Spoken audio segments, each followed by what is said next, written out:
Salad meal preparation.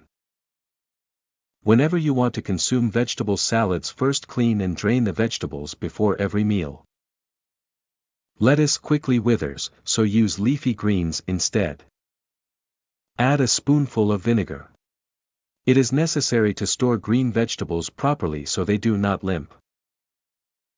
Make sure to remove all of the water from the vegetables before cooking.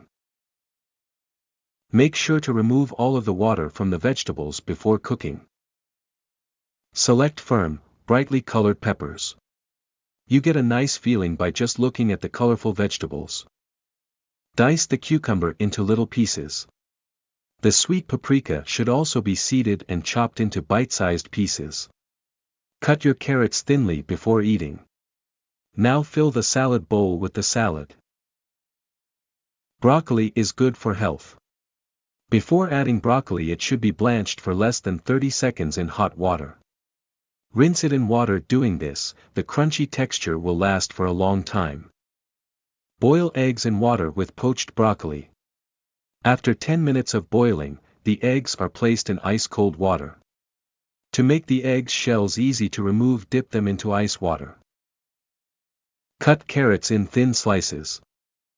Fill the salad bowl with salad and mix all the ingredients with the help of spatula. All you need for dressing is olive oil, salt, and pepper. Serving suggestions include balsamic, lemon juice, honey, etc. If you have to eat the salad at home, you can make the dressing in advance. This salad can be served with sweet potato and bread, plain yogurt or tortilla. You can keep this salad in fridge and use within 2 to 3 days. This salad can also be used as a substitute for a lunchbox.